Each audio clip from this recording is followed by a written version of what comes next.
Binge the full week of The Ray Taylor Show ad-free over at inspireddisorder.com/plus. This is The Ray Taylor Show. Swipe up, episode 174. This is the show where I share my opinions on current events and things and that are coming up and information and movie news. There's a lot of movie stuff in this one this week, trying to tone it down a little bit from last week.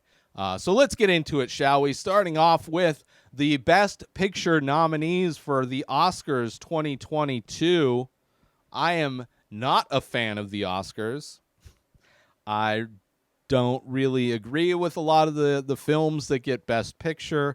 It's really more of a political / marketing event than anything. But on some level, I enjoy like top 10 lists, right? I enjoy listening to the Filmcast, for instance, where they have 3 hosts. They review movies every week, and every year they do a top 10 list individually. So you end up getting 3 top 10 lists each year, and each one of them tends to be different. There are some crossovers here and there, but in all, I enjoy hearing what people thought were their top 10 best films. That's why I do my own. Well, I do top 5, but it is what it is. So the Oscars in some way are like a top 10 list by this industry, this whatever.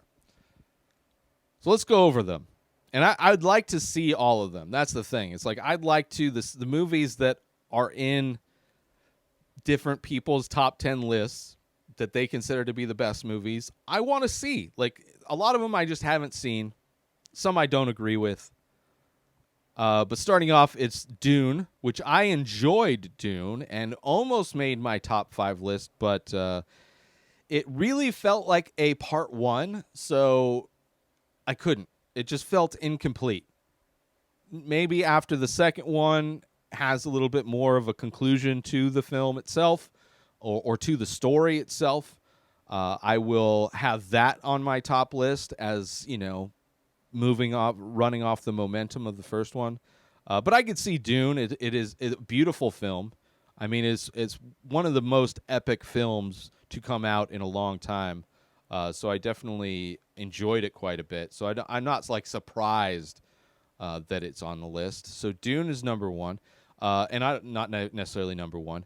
Belfast, which is a movie I reviewed and I really enjoyed, and it's a movie I've not heard anybody talk about. I have heard 0 people have it on their list.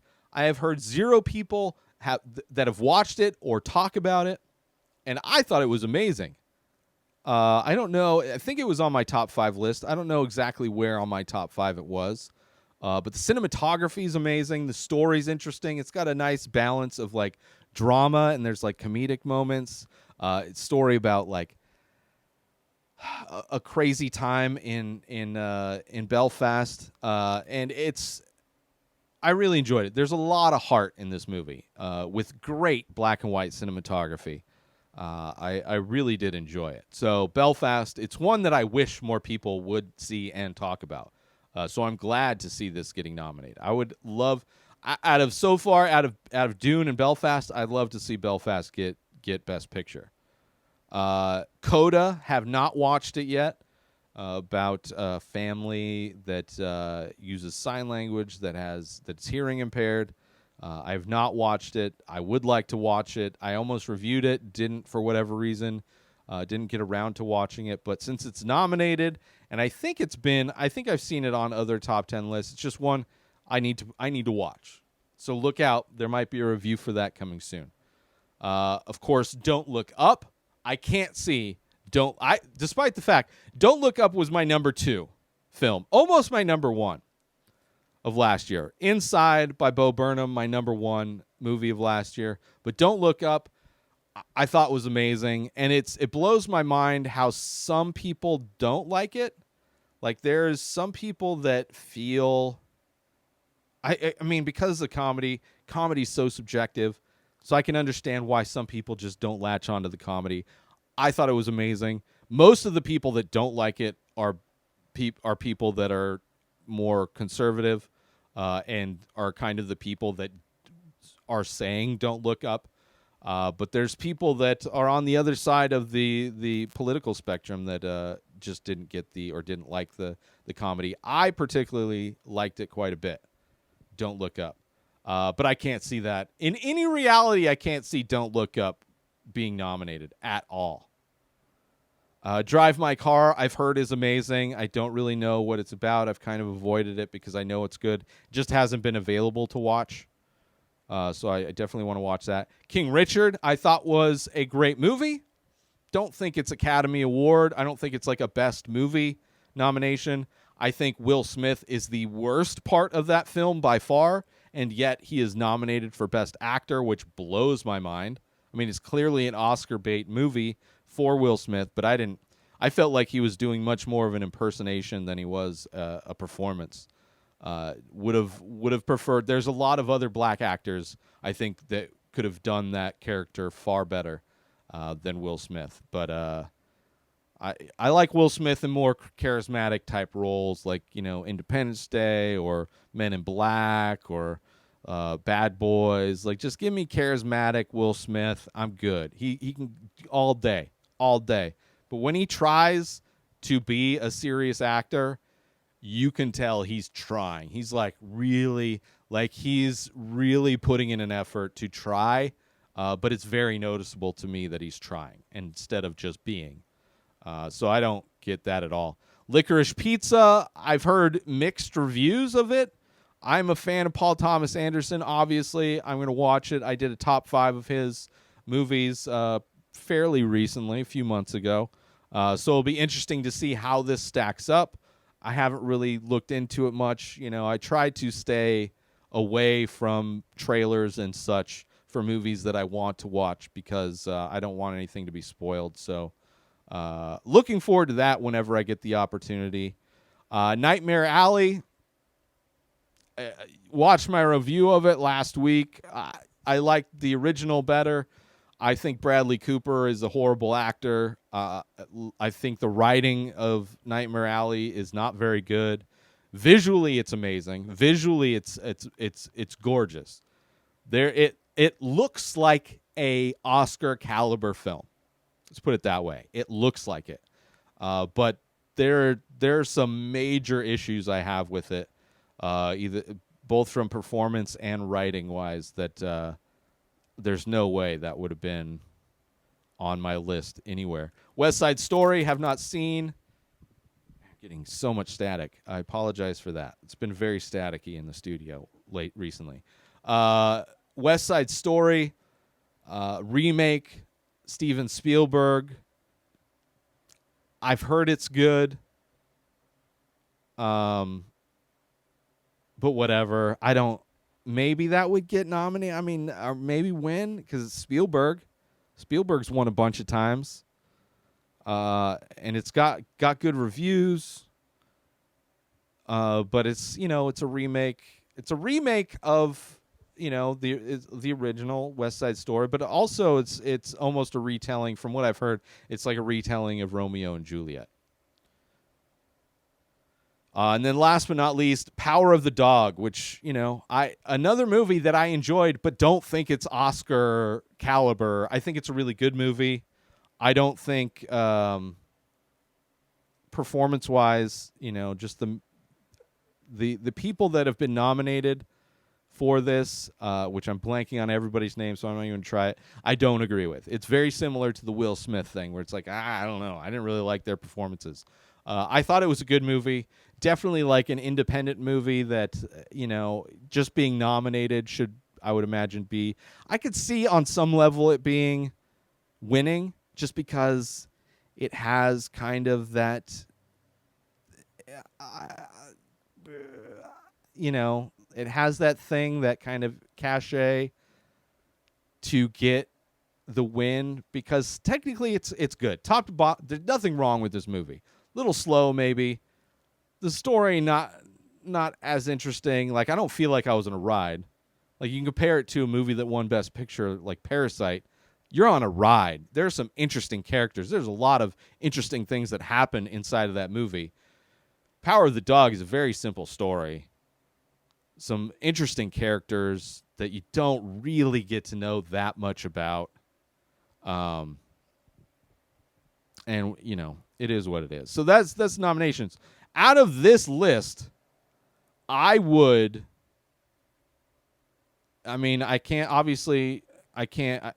speak on the movies I haven't seen, but out of the ones I have seen, I would love to see Belfast win. Even though I liked Don't Look Up more, I think Belfast is more of a, it feels more like an Oscar-y movie. Feels like it. So anyway, that's my thoughts on the Best Picture nominations. Maybe I'll do like just an entire Oscar special swipe up when the time comes and just go over the different categories. I might do that. We'll see. Because I would like to watch these movies that are nominated so I can have an actual opinion on them. And I like to be able to talk shit with an educated mind. There's so many people that like to talk shit but then have like very little to no experience consuming the thing they're talking shit about. I prefer to, like, if I'm watching a movie and I don't like this movie and I'm talking shit, I'm going to make sure I watch the entire movie, and I'm going to make sure I'm writing notes of all the things I want to talk shit about. Like, I want to be a well-informed shit talker. The Many Faces is an ongoing abstract ink portrait series that I started many years ago. I release a new face every day, but go to inspireddisorder.com to check them out. So many available. But as a listener to The Ray Taylor Show, you can save 10% when you use coupon code INSPIRED when you check out. So go to inspireddisorder.com/TMF, that stands for The Many Faces. Go check them out, browse the entire collection, and when you decide on a piece, or maybe multiple pieces, make sure you use coupon code INSPIRED when you check out, and you'll save 10%. As a big thank you for checking out my work, for collecting my work, and for listening to The Ray Taylor Show. And with that said, let's get back to the show.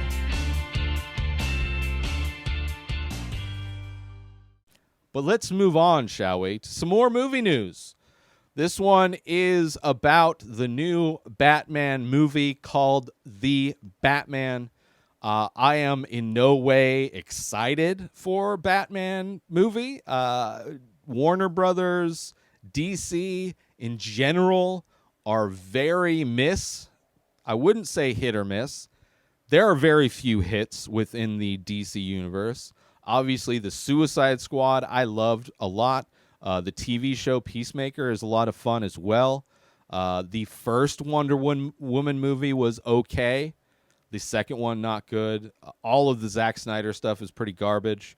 But this one is not being directed by Zack Snyder. But it is coming in at a whopping 4 hours, 175 minutes. Which that might be cut down.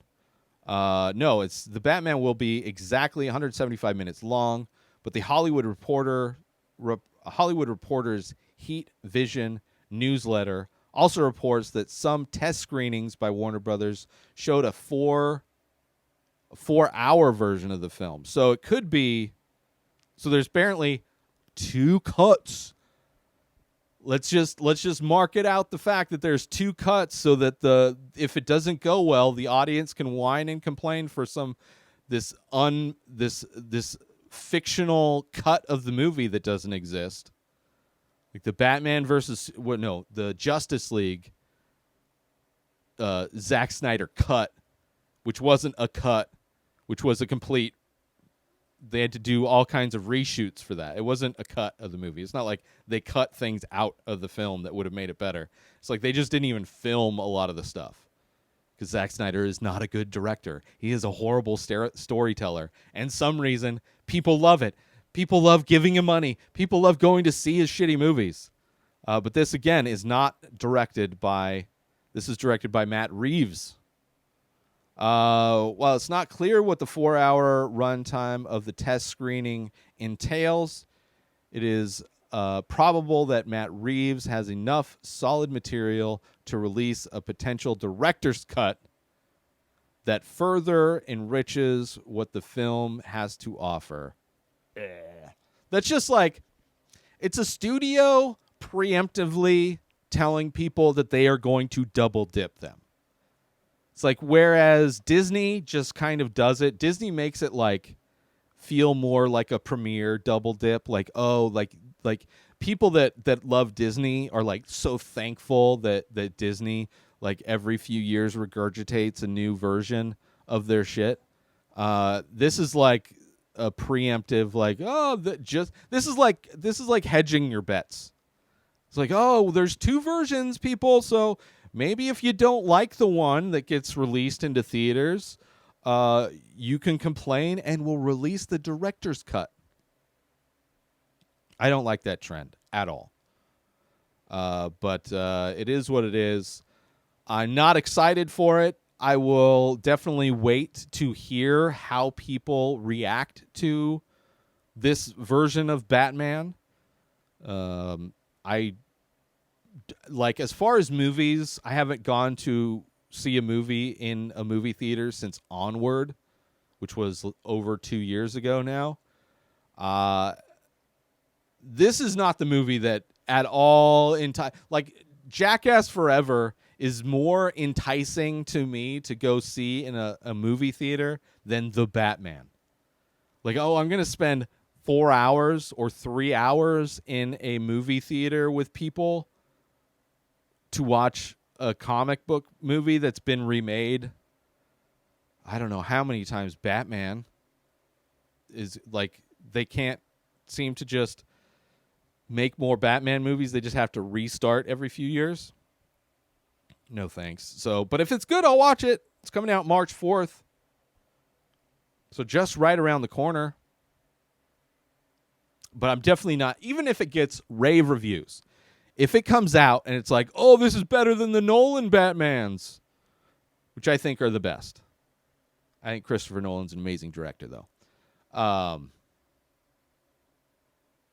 Even if it comes out, oh, this is the best, people are like, unanimously, best comic book movie ever made. Best Batman movie ever made. And let's say it makes more money than Spider-Man, which I think is probably one of the highest grossing movies currently ever, if not close to. Even if like, I haven't even seen that Spider-Man movie. I'm just kind of over superhero movies in general. I'm very like there's so many of them. I don't need to, like, it's like a trend I don't really feel motivated to follow. But I will watch it whenever it comes out on HBO Max. That I will do. I'm sure by the summer it will be on HBO Max, and then I'll watch it, and then I'll review it, and then I'll put it up on my podcast and talk about it. Moving on to some good news. It's all good news, really. No bad news so far that I can think of. This one, Paul waits directing movie about stand-up comic Taylor Tomlinson for Village Roadshow. I'm a fan of Taylor Tomlinson. She's a young, up-and-coming comedian. She hit it big, got a Netflix special just before the pandemic. During the pandemic, she had done a movie podcast with her boyfriend, another stand-up comedian, Sam Morrill, which I am also a fan of his stand-up comedy. And I did some photoshops for their podcast, This Is Important to Me, which is a podcast that was very short-lived, but an interesting concept. It was basically, the concept was people who are in new relationships introduce movies to each other, especially if you're a movie person, you love movies, that are important to you.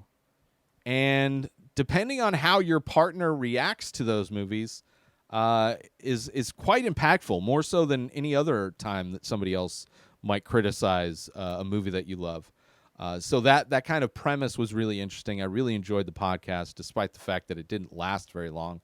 But it was fun. I love doing photoshopped movie posters, so it was a lot of fun doing posters for them. And I don't know. I think she's super intelligent, super funny, and similarly to Trainwreck, which was written by another female comedian, which I'm blanking on her name. It's more of that. I'm perfectly good for Hollywood bringing in women, men, trans men, non-binary. I don't care. Bring them in and have them tell their story, however it may be. I don't know. This seems like it's going to be, it says about Taylor Tomlinson, so I don't know if it's going to be like a biopic-esque type of a thing, or if it's just going to be like just like loosely based on. Either way, I'm excited for it.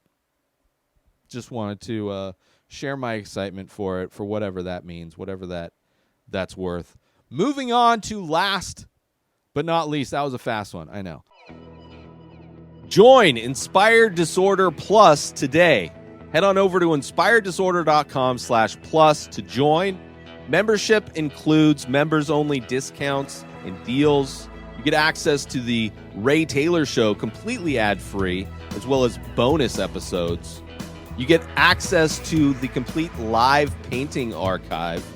You also get access to every single podcast ever produced by Inspired Disorder, hosted by Ray Taylor. You get access to Ray Taylor's personal blog, as well as the opportunity to ask me any questions. So if you want to start a podcast, you're into art, ask me anything. And so many more things are being added every day to Inspired Disorder Plus. So sign up today, become a member, head on over to inspireddisorder.com/plus and become an Inspired Disorder Plus member today. Last but not least, Upload Season 2 coming to Amazon Prime. This is a show that I really enjoyed. This is a show I think came out early in the pandemic, so 2 years ago. The idea, the premise for this show is, what if the afterlife was ruled by capitalism? What if before you die, you can upload your consciousness into a server, to which there are many companies offering similar services of this like afterlife, and it's your own customizable heaven, assuming that you can afford it. And it's about this guy who had a very controlling girlfriend, and he got in a car accident, and before he died, his girlfriend selfishly told them to upload him to the server. And she comes from a wealthy family, so money was no object. No problem to get this guy uploaded into this server for afterlife, so they could still have a relationship together. But then what happens is that relationship goes sour, and now he's out of money. And you see what happens to people who have been uploaded post-mortem without any money. And the show, the way season 1 ends, is he is like in the bottom of the barrel of the people that are in this uploaded thing, where because their funds are so limited, they're literally only able to exist for moments of the time when money is in their thing. They can't even do anything. They're completely locked, like being locked in syndrome, but in the afterlife. Just an utter hell if you don't have money. Super interesting premise. A little cheesy. There's a little cheese, but it's interesting. It's kind of like a Black Mirror type of a premise, but stretched out to a whole season. There's a lot of like shows that are kind of taking that Black Mirror take on sci-fi, where it's like almost a pretty recent future look at what tech can do. And mixed with capitalism, it makes complete sense that this is going to be a reality. Oh, it's just so, it makes so much sense that this would, if technology is able to do these things, of course, there's going to be different afterlives, and if you can't afford it, then you're out of luck. So super interesting premise, despite the cheesiness. But I'm excited to see where they take it in season 2. That is definitely so. That's coming out March 11th. So in a month, less than a month. Super excited for that.